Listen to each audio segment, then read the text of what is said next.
شو بدنا باللي مضى 7 تشاوين وهيك جاي فاجأتكم انتم الكيان الصهيوني. Netanyahu tiba-tiba tumbang dan dilarikan ke rumah sakit. Absen 3 hari dari kantor. Namun bayang-bayang perang dan tuntutan kejahatan tak pernah padam. Pada hari Minggu 20 Juli 2025, kantor Perdana Menteri Israel, Benjamin Netanyahu, mengungkapkan kabar mengagetkan. Pria berusia 75 tahun itu mendadak jatuh sakit setelah mengalami keracunan makanan. Ia didiagnosis mengalami radang usus dan dehidrasi parah, hingga harus menerima cairan infus. Sesuai anjuran dokter, Netanyahu kemudian menjalani masa istirahat selama 3 hari di rumah, sekaligus tetap menjalankan urusan negara dari sana. Turn search men. Kabar bahwa Netanyahu absen dari kantor pusat konflik memiliki makna lain, terutama ketika berada di tengah tekanan internasional yang makin memuncak terkait operasi militer Israel di Gaza. Konflik ini telah menewaskan puluhan ribu warga sipil Palestina sejak Oktober 2023, memicu kecaman keras dari berbagai lembaga internasional. Konteks sakit, tapi tetap berkuasa. Meski kondisi kesehatannya serius, kantor PM menyatakan bahwa Netanyahu tetap akan menjalankan tugas negara dari rumah, hingga diperkirakan kembali normal 3 hari kemudian. Ia telah melewatkan rapat kabinet mingguan dan harus menunda kesaksiannya dalam persidangan kasus korupsi hingga September, karena agenda pengadilan ditunda selama musim libur. Turn search nan. Kondisi medis ini bukanlah hal baru. Sejak ditanam alat pacu jantung pada 2023, menjalani operasi prostat dan hernia, hingga kekebalan tubuh yang menurun, kesehatan fisik. Meski begitu, dampaknya terhadap politik nasional dan kebijakan luar negeri kali ini terasa penting, karena bertepatan dengan kemunculan tekanan hukum dan moral terhadap pemerintahannya. E.g. bayang ICC dan tuduhan kejahatan perang. Ketika sang pemimpin negara tengah beristirahat, tekanan hukum terhadapnya justru bertambah berat. Pada 21 November 2024, Mahkamah Pidana Internasional ICC mengeluarkan surat perintah penangkapan terhadap Netanyahu dan mantan Menteri Pertahanan Israel, Yoav Gallant.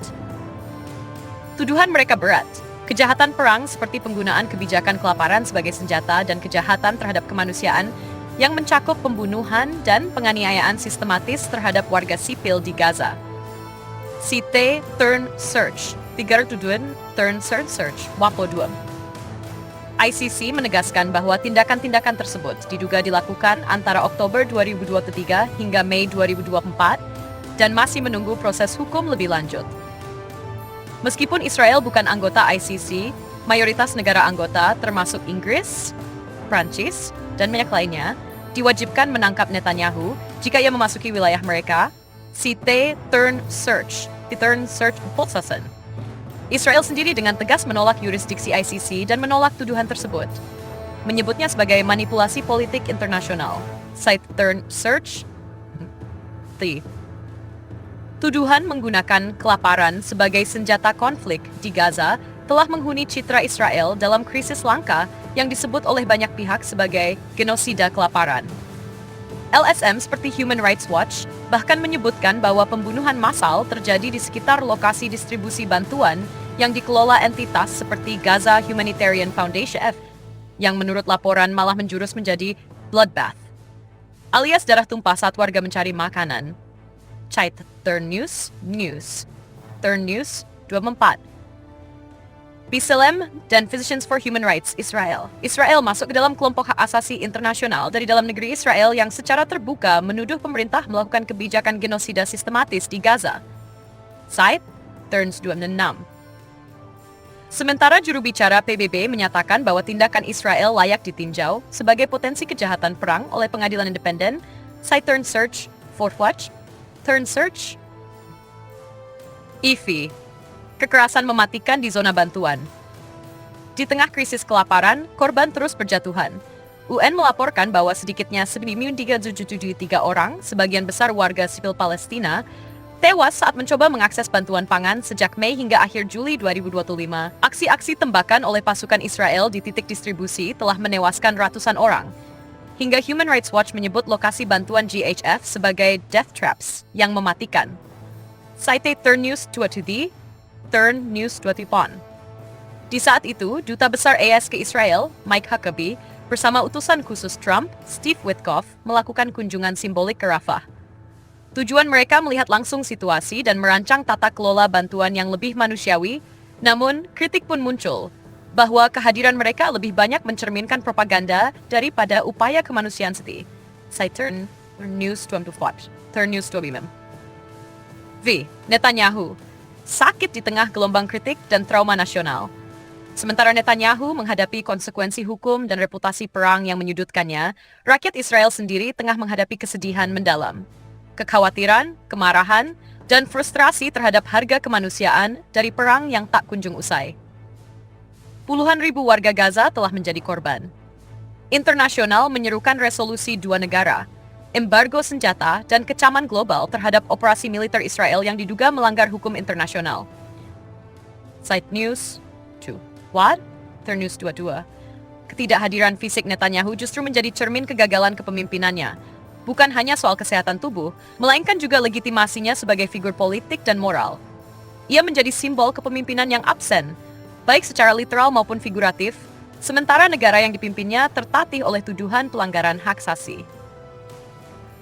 Narasi illness versus narasi kejahatan. Dua muka kepemimpinan.